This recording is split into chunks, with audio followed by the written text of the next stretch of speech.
अष्टम भाव। हाँ, जितने 12 भाव है, 1 से लेके 12 तक का,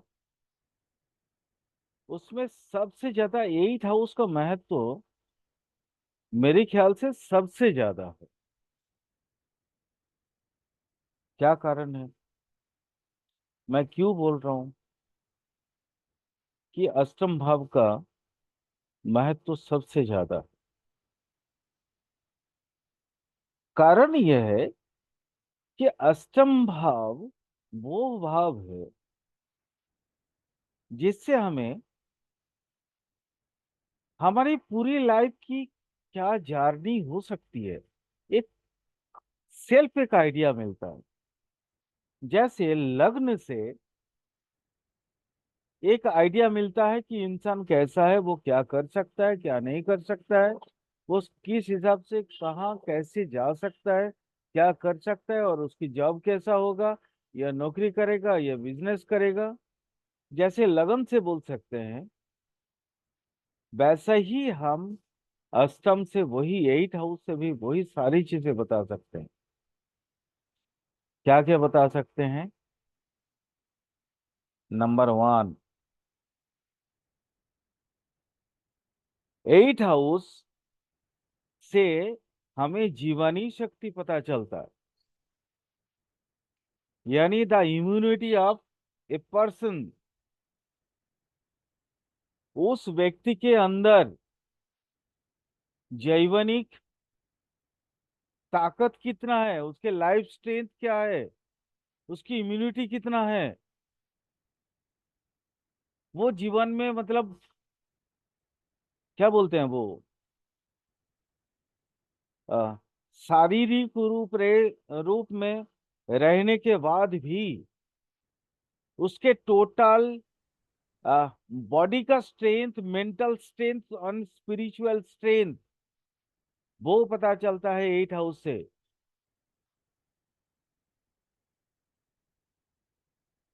दूसरा, और क्या चीज हो सकता है? अष्टम भाव जो है ना, आयु या मृत्यु का कारक ग्रह है, माने कारक भाव है। जितने भी हमारे जीवन की मृत्यु या मृत्यु तुल्य पीड़ा, जो भी चीजें होती हैं, आयु में कितने दिन इजाफा होगा, हम कहाँ तक आगे बढ़ सकते हैं, हमारी माने टोटल लाइफ स्पैन क्या होगा, हम क्या 100 साल जिएंगे या कम उम्र तक जिएंगे, वो सारा चीज आपको बताता है आपका अष्टम भाव। तो अष्टम भाव is not only for the immunity, not only for the माने life strength, but it's a house of also transformation. Immunity हम जैसे लाइफ स्पैन में देखेंगे, वैसी इम्यूनिटी हमारे हम एडुकेशन में भी देखेंगे। एडुकेशन का भी अपना एक स्पेशल इम्यूनिटी होता है कि हम अ, आगे कितना आगे जा पाएंगे या नहीं, हम रिसर्च कर पाएंगे या नहीं, वो भी सारा चीज हमें समझ में आता है अपना अष्टम भाव से। और अष्टम भाव की क्या खासियत है? अष्टम भाव से ना प्राण की स्थिति को समझते हैं हम। प्राण मतलब लाइफ, प्राण की स्थिति, the actual conditions of life. और क्या समझते हैं?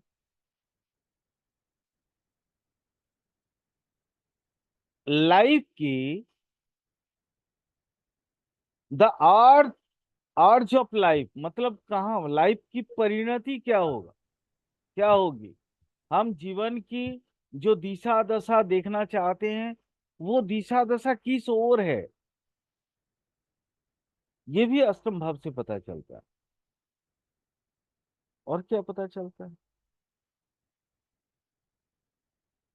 जैसे आप लोगों ने कभी ना कभी हार्ट बीट देखा होगा, या वो हार्ट बीट जो चेक करते हैं ना, क्या बोलते हैं उसको, अरे टीएमटी नहीं, वो, अरे स्कैन करते हैं जो, सर वो स्टेथोस्कोप कहते हैं सर ईसीजी उसको। ECG ECG ECG. अच्छा। ईसीजी से आपने देखा होगा, वो हम अपने लाइफ का स्ट्रेंथ को देखते हैं, हार्ट का स्ट्रेंथ को देखते हैं। तो वो जीवन का जो चंचलता, चंचलता zigzag of life, heart beat का मतलब क्या होता है, ये कभी ऊपर कभी नीचे रहता है ना, love and dub, love dub बोलते हैं ना। तो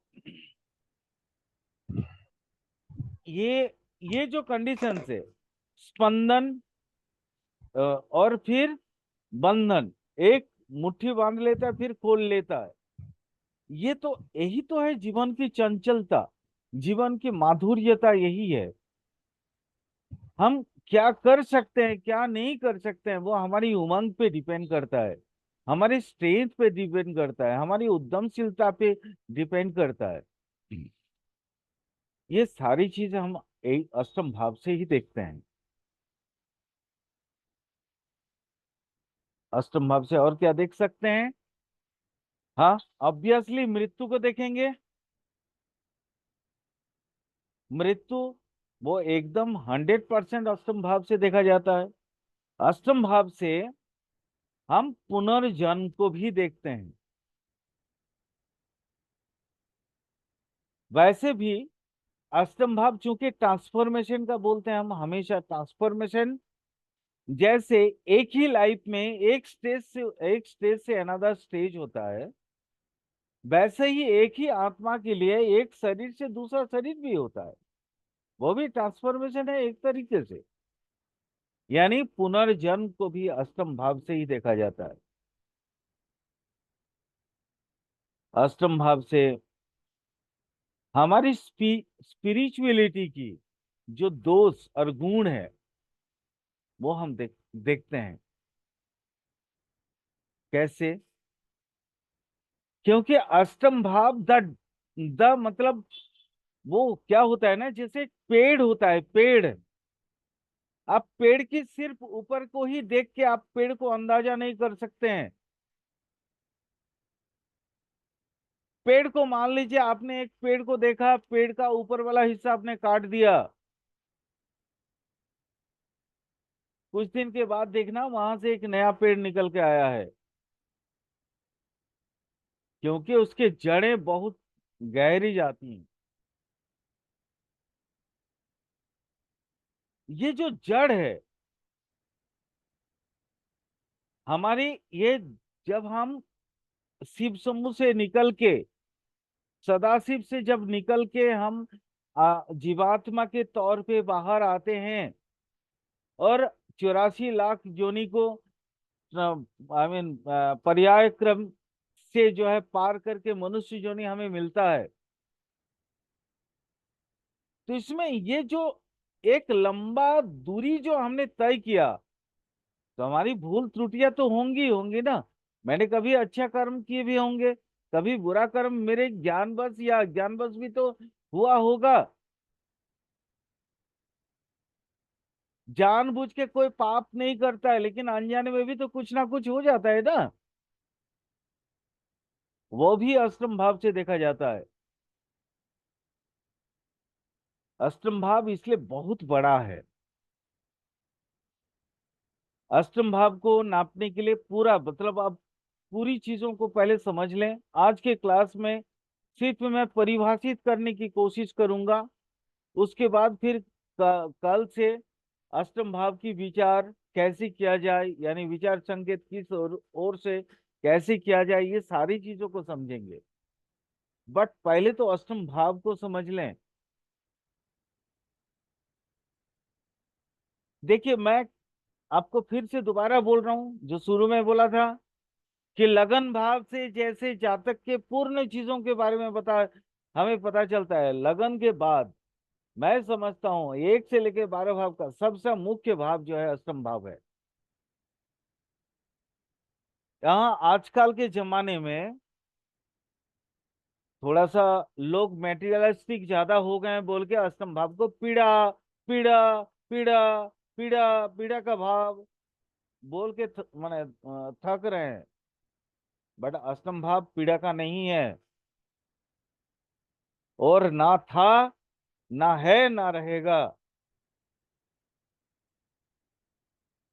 ये खास करके अभी कुछ एस्ट्रोलॉजर, ये ऑनलाइन की जब जमाना आया, जूम का जमाना आया, यूट्यूब का जमाना आया, तो उन्होंने अष्टम भाव को पीड़ा कारक बता दिया। बट अष्टम भाव पीड़ा नहीं है, अष्टम भाव the immunity, the house of immunity your life. आपको रोग होगा या नहीं, आपके अष्टम भाव से स्ट्रेंथ से पता चलेगा आपको। आपकी जीवनी शक्ति कितना चंचल, आप कितना उद्यमी है, आप आगे कितना बढ़ेंगे, आपके जीवन में सक्सेस कितना होगा। अगर ये सक्सेस की दर को, रेट को अगर आप एक्चुअली डिफाइन करना चाहते हैं तो आपका अष्टम भाव का विचार अनिवार्य है।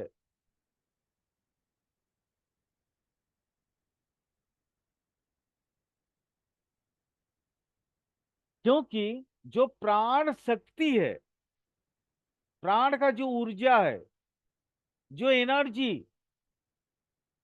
Basic energy of the life, that is ये 8 हाउस। इसलिए मैं आज आप लोगों को जो लेक्चर दे रहा हूं, शायद आप लोग बहुत से अचंभित हो रहे होंगे, क्योंकि YouTube में ऐसा कोई वीडियो नहीं है जहां पे अष्टम भाव को पीड़ाकारक नहीं बताया हुआ है। मैं भी YouTube देखता हूं, और देखता हूं बोल के ही आज ये बातें खास करके मतलब बता रहा हूं। ये मेरी बातें नहीं है, ये हमारे पूर्वजों की बातें हैं, हमारे गुरुओं की बातें हैं।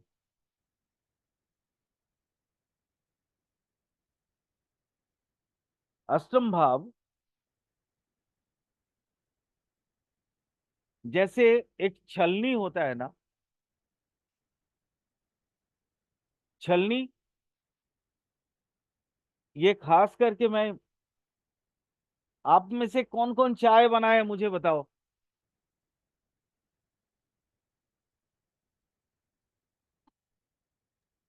आप में से कोई सर सभी चाय ने बनाई। बनाए? सर सभी ने बना रखी होगी चाय तो सर। सभी ने बना रखा है। जी। तो चाय की वो, अगर सीटी सी चाय बनती है, तो सीटी सी चाय की वो पाउडर नीचे ना जाए, तो उसके लिए हम क्या यूज करते हैं? सर वो छन्नी सी होती है सर एक। छलनी, वही तो बोल रहे हैं, छलनी। अब ये छलनी कई प्रकार के हो सकते हैं, मैं उसमें कोई ये नहीं कर रहा हूं। आप अगर बिल्डिंग बनाते हैं तो आपकी रेत, आपकी जो बालू है, वो अगर उसमें मोटा दाना ना जाए, उसके लिए भी छलनी यूज करते हैं। अष्टम भाव वो छलनी है लाइफ का। अष्टम भाव वो छलनी है, इसलिए इसको बोला जाता है रंध्र भाव। जहां पे जाके आप प्योर बनते हैं, आपकी प्योरिटी, आपके अंदर जितने खराब चीजें हैं, वो छलनी से ऊपर उठा के फेंक दिया जाता है। जैसे चाय पीते हैं ना, तो चाय, जैसे चाय पत्ती वगैरह छलनी में जैसे डालते हैं, तो प्लेन चाय का जो निर्यास है वो बाहर जाके कप में गिरता है, और बाकी उठा के आप फेंक देते हैं। अष्टम भाव वो भाव है, ये छलनी है। जीवन की सारे जितने गलत चीजें हैं, वहां पे छना जाता है उसको, और छनने के बाद फालतू चीजों को बाहर फेंक दिया जाता है। और जो द एब्सोल्यूट ट्रूथ है, जो निर्यास है, जो एक्सट्रैक्ट है, वो एक्सट्रैक्ट को रखा जाता है। और ये हमारी जीवन की सर्वोत्तम चीज है। दैट इज अष्टम भाव। अष्टम भाव और क्या है?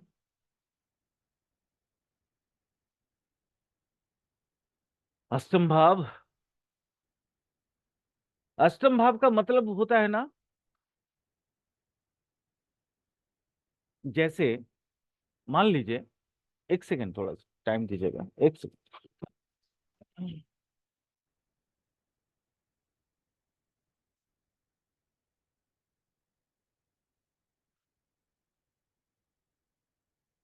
सॉरी, बहुत आवाज मुझे आ रहा था इसलिए। अष्टम भाव, आज मैं आप लोगों को अष्टम भाव की वो चीजें बताऊंगा जो मैंने अपने गुरुओं से सीखा, मेरे सन्यास जीवन में भी मैंने सीखा, और मैं अपने एस्ट्रोलॉजी, एज एन एस्ट्रोलॉजर पूरे लाइफ में मैंने जो सीखा है, उसके पूरा के पूरा तत्व को मैं आज आप लोगों से शेयर कर रहा हूं। जैसे एक व्यक्ति है, एक व्यक्ति के अंदर कई सारे गुण होते हैं।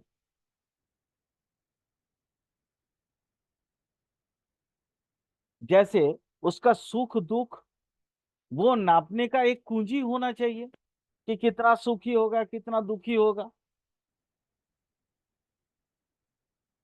उसके जीवन की कोई आधारशिला तो होनी चाहिए ना, जिसपे बेस करके वो अपने आप को डेवलप करेगा। ये कैसे आप समझोगे? ज्योतिष में ऐसा कौन सा पायदान है जहां पे उस व्यक्ति की वास्तविकता को आप जान पाएंगे? और ये वास्तविकता जानने के लिए आपको क्या क्या जानना होगा?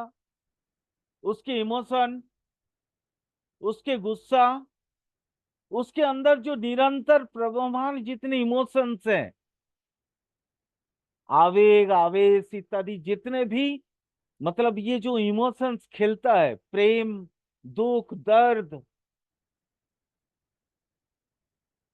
इसी के जरिए आपको समझना पड़ेगा कि वो व्यक्ति कैसा है।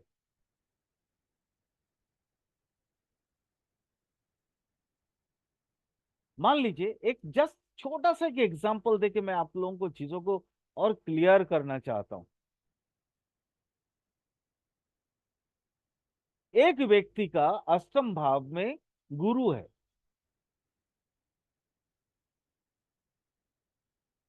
आप उसको कैसी भी परिवेश में छोड़ दो, कैसी भी वातावरण में छोड़ दो, वो खुद को उस वातावरण के अनुसार अपने आप को ढल लेगा।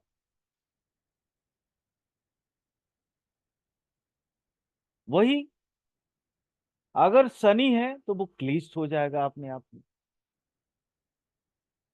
वो अपने आप को हीन महसूस करेगा। केतु है तो भी वैसा ही, वो अपने आप को ग्लानि महसूस करेगा, लगेगा मैंने पता नहीं कौन सी जन्म की पाप कर लिए है कि मुझे ऐसा दंड मिल गया। जबकि काल पुरुष के केतु को, माने वृश्चिक राशि का उसका घर माना गया है काल पुरुष कुंडली में। और वो दंड अपने आप को वो समझ नहीं पाता, बोल के वो चला जाता है स्पिरिचुअली। वो कहा deep into deep into deep, माने एकदम थ्रो अपने नाभि तक वो पहुंच जाता है, जहां से वो नील कमल वो उसको दिखाई देता है, जहां पे उसको लगता है कि वहां विष्णु स्वयं सोए हुए हैं अपनी क्षीर समुद्र में, वो दिखता है उसको। यही तो है अष्टम भाव।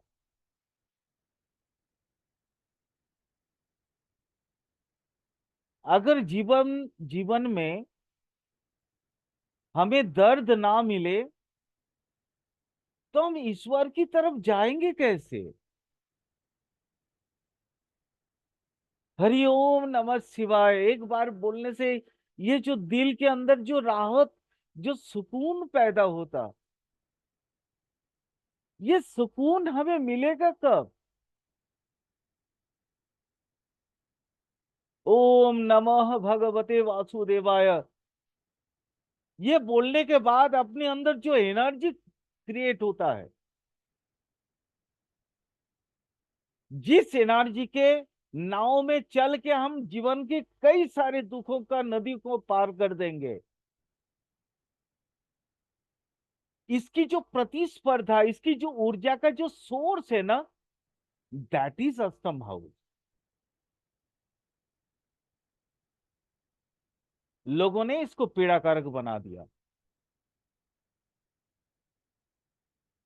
बट ये पीड़ाकारक ना था, ना है, ना रहेगा। और अष्टम भाव कौन सा है?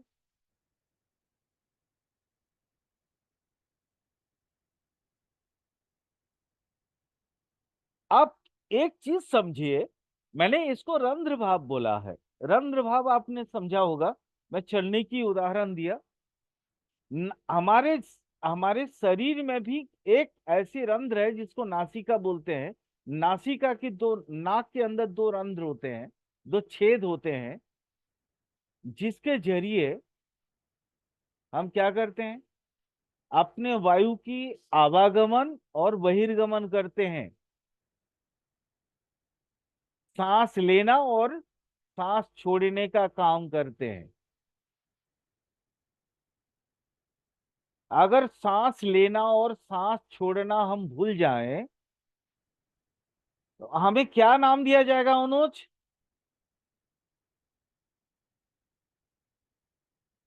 लक्ष्मी जी, हमें क्या नाम दिया जाएगा?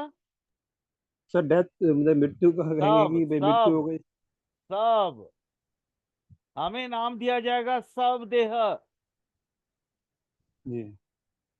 सब देह बोला जाएगा। वहां पे फिर ये नहीं बोलेगा कि ये फलाना व्यक्ति है। अंग्रेजी में इसको डेड बॉडी बोलते हैं। ये भी वही रंध्र है, ये भी वही भाव है, यही अष्टम भाव है।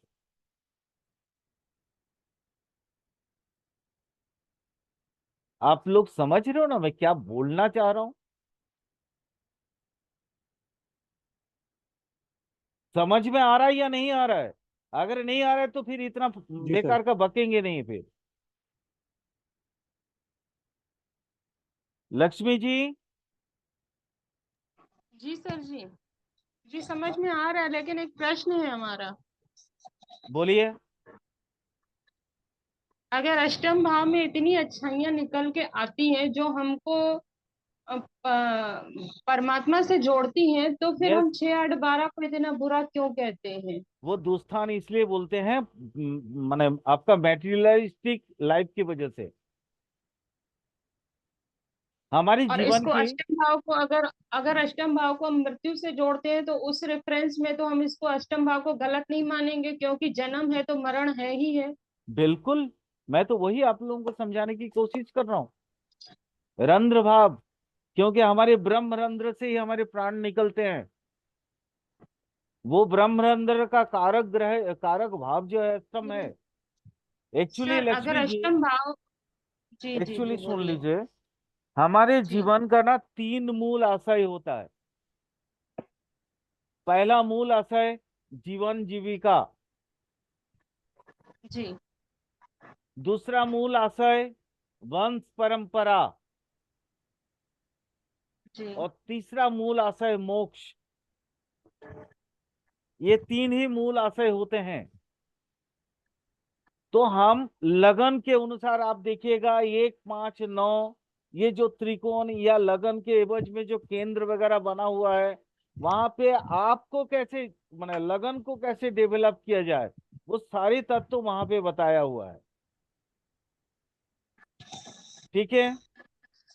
सर अष्टम का अष्टम का एक सिग्निफिकेंस है ट्रांसफॉर्मेशन। अगर ट्रांसफॉर्मेशन किसी भी तरीके का हो, चाहे वो मटेरियल लाइफ का हो, चाहे वो साधना का, मोक्ष का हो, ये अपने आप में बेस्ट है, फिर भी इसे बुरा क्यों मानते हैं? क्योंकि हाँ, ट्रांसफॉर्मेशन तो हर किसी के लिए नहीं, बहुत अच्छा है। दुस्थान, बिल्कुल दुस्थान इसलिए माना जाता है, ये स्पिरिचुअली बहुत अच्छा है, बट मैटेरियलिस्टिक लाइफ में ये अच्छा नहीं है।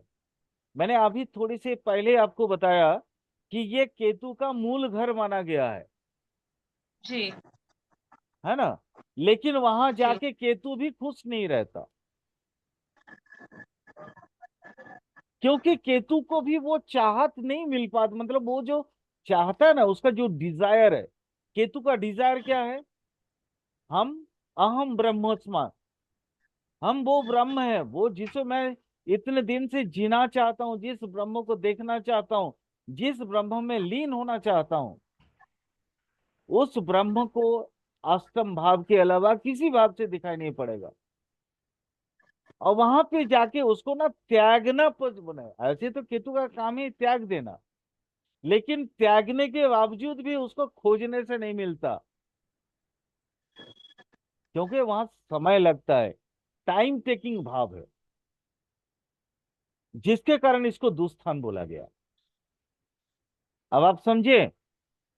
जी जी क्योंकि जैसे मान लीजिए लक्ष्मी जी, आप जैसे खाना जी बनाई है, आपको मालूम है कि जी आधा घंटा या 1 घंटा लगेगा मुझे खाना बनाने में, जी लेकिन वही आपने ऐसा कोई, मान लीजिए कोई ऐसी पकवान बना लिए जिसमें 1 घंटा नहीं 8 घंटा लगेगा, तो आपको कैसा फील होगा?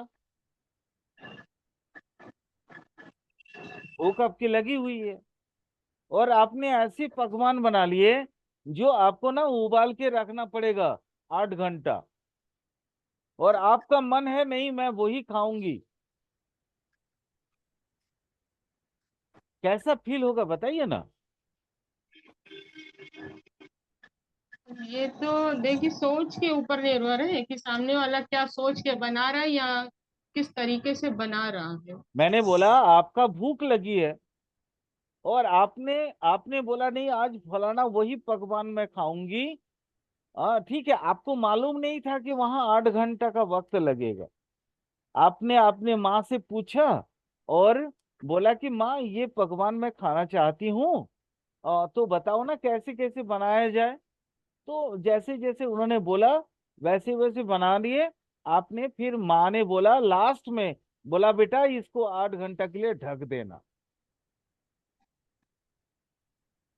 तो आपको तो पहले हाँ, पता नहीं एक बार था। मुंह से, हाँ, एक बार मुंह से निकलेगा 8 घंटे पहले बता देती ना, ये वर्ड हाँ, निकलेगी। यस, यस मैम, यस, यानी इसमें तपस्या बहुत ज्यादा है। यस, यही है असंभव, यही है असंभव। असंभव जानते हैं, कुछ नहीं मांगता, कुछ नहीं मांगता, उसको ना 3 चीज चाहिए होता है। पहला जो चाहिए होता है जानते हैं, वो है पेशेंस, धीरज। जो दूसरा चाहिए होता है उसका जैवनिक ऊर्जा, लाइफ का वो एनर्जी जो एक बच्चे का हो। आज आज मान लीजिए आपकी एनर्जी और आप एक छोटे बच्चे की एनर्जी में डिफरेंसेस देख के समझ पाएंगे। वो यहाँ कूद रहा है, वहां दौड़ रहा है, वहां पे फेंक रहा है, उसको ये ना तो गर्मी का एहसास है ना ठंडक का एहसास है। वो बच्चे जैसा एनर्जी असंभव मांगता है। वही तो बोल रहे थे ना हम कुछ देर में, चंचलता, जो जिग जैग वाला कंडीशन इसी जी में आता है, वो असंभव। और क्या है? आप गिरेंगे, उठेंगे, चलेंगे, तब ना चलना सीखेंगे। बच्चों में हम लोग यही देखते हैं ना। वो थोड़ी देर जैसे थोड़ा बस हिलते डुलते चली एक कदम, फिर गिर गई या गिर गया, होता है ना बच्चों में। अष्टम भाव भी वही होता है।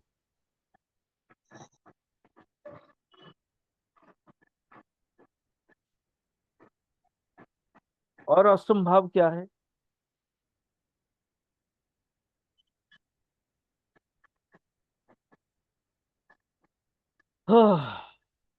अनुभूतियों। Unearned money. नहीं नहीं, वो देखिए, मैं वहां पे नहीं गया। अच्छा ठीक। अनुभूतियों का समष्टि, अनुभूतियों का समष्टिकरण होता है अष्टम भाव। आप ना पूरे लाइफ, आज मैं लक्ष्मी जी, मैं बिल्कुल लीक से हट के पढ़ा रहा हूं। अभी जी अभी तक आपने मेरे मुंह से वो अनन मानी, एंटेंगल्ड मानी, आपने ये सब चीजें नहीं सुनी है। मैं बिल्कुल अलग ही तरीके से, अलग ही तरह से मैं समझाने की कोशिश कर रहा हूँ कि अष्टम भाव से जी बेहतर, क्योंकि ये विपरीत राजयोग का कारक कारक भाव है। जी तो विपरीत राजयोग में आपको दुख भोगने के बाद ही सुख मिलता है। जी तो आपका वो मेंटली मैं प्रिपरेशन देखना चाहता हूं कि चलो कुछ भी हो जाए, जो होनी है वो होके रहेगी, बट हम अपना रास्ता नहीं छोड़ेंगे, हम होंगे कामयाब। ये जो जी जी गीत आपने सुना है ना, ये अष्टम जी भाव है। जी ये अष्टम भाव है। हम होंगे कामयाब, हम होंगे कामयाब एक दिन। ये अष्टम भाव है, ये दृढ़ इच्छा शक्ति, ये विल पावर, ये इच्छा शक्ति कोई मामूली व्यक्तियों में नहीं हो सकता। अष्टम भाव जिसका बहुत प्रबल है, बहुत प्रखर है, उसी में हो सकता है। जिसके अष्टम भाव में अगर उच्चस्थ ग्रह है, बृहस्पति है, शुक्र है, इस तरह का जो डेवलप, माने बाकी बहुत दृढ़ अनर्गल पावर देने वाला कोई प्लैनेट होगा, तो ही अष्टम ग्रह इतना, माने आपको इतना प्रेरणा का स्रोत बनेगा। ये अष्टम ग्रह अगर चाहे तो इंसान को कुछ भी बना सकता है, रंग से राजा, राजा से रंग। It is the melody, it is the, I mean, ये जो है ना ब्यूटी ऑफ अष्टम भाव। इसलिए अष्टम भाव को कभी भी पीड़ाकारक मत समझना। जब भी कुंडली देखोगे, पहले लगन को देखने के बाद, अगर लाइफ, कोई लाइफ के बारे में जानने की क्वेश्चन आया कि गुरुजी या कोई भी, मैम, सर, मेरे बारे में बताइए, मैं फलाना दिन नौकरी में जाना चाहता हूँ या चाहती हूँ, तो मेरा क्या परिस्थिति रहेगा। तो सबसे पहला आपको लगन को देखना चाहिए, फिर अष्टम भाव को देखना चाहिए। ये सिर्फ वैदिक में भी नहीं बोल रहा हूं मैं, ये केपी में भी देखना चाहिए। क्योंकि केपी में भी हमारे गुरु जी कृष्णमूर्ति जी, इन्होंने कहा है कि सबसे पहले तुम कुछ भी देखो, कोई भी इवेंट देखो, इवेंट देखने से पहले 1/3 8 देख लेना, 1 3 8। फिर उन्होंने बोला 5 9 को देख लेना। वैदिक में भी पराशर जी ने वही बातें कही है कि पहले 1 और 8 को देख लेना। उस जातक के अंदर जीवनी शक्ति कितना है, उसका ऊर्जा कैसा है, सत्य है, रज है या तम है, क्या उसके जीवन में उसको, माने वो पाने का ललक है अंदर से या नहीं है। क्या अगर वो विदेही भी बन जाता है तो क्या फिर भी पाना चाहता है, मतलब शरीरहीन होने के बावजूद भी पाना चाहता है, वो देखो। और वो है अष्टम भाव। इसीलिए इसको रंध्र भाव भी बोला गया। रंध्र का मतलब क्या होता है, जैसे सुई, एक सुई का जो अगला सिरा होता है ना, जहां से आप सूते को यहां से वहां पार करवाते हैं, वो देखिएगा एक रंध्र होता है, एक छेद होता है, जहां से इजीली आप एक सिरे से दूसरे सिरे को अपने आपका धागा जो है, वो धागा को आप एक सिरे से दूसरे सिरा में लेके चले जाते हैं। और वहां से आपने क्या करते जानते हैं? आप एक फटा हुआ चीज को एक नवीनीकरण करते हैं। नवीनीकरण मतलब आपके आत्मा परिवर्तित होके एक नया साठ पहन लेता है, नया शरीर होता है ना। लक्ष्मी जी, आप ऐसा करते हैं ना? जी जी सर, बहुत अच्छी व्याख्या दी आपने, बहुत अच्छी। ये है असंभव, इसलिए ये रंध्र भाव, इसीलिए द पाप माने the house of spirituality, the house of immunity, the house of eternity. ये लैंग्वेज याद रखना, ये टर्म याद रखना, द हाउस ऑफ इटर्निटी। ये कोई नहीं बताएगा, बट ये अल्टीमेट लक्ष्य होता है हमारे अष्टम भाव। ये अष्टम, ये जो द्वादश भाव बनाया गया ना, आप लोग कभी अगर बहुत मन से बोलो ना, तो मैं ये भावों को समझाना चाहूंगा कि एक लगन से लेके द्वादश भाव ऐसा क्यों बताया गया, क्यों बोला गया। इन भावों को जिस दिन आप समझ जाओगे, उस दिन आपको ज्योतिषी बनने में कोई माई का लाल भी नहीं रोक सकता। मैं गारंटी के साथ, दावे के साथ कह सकता हूँ इस चीज को।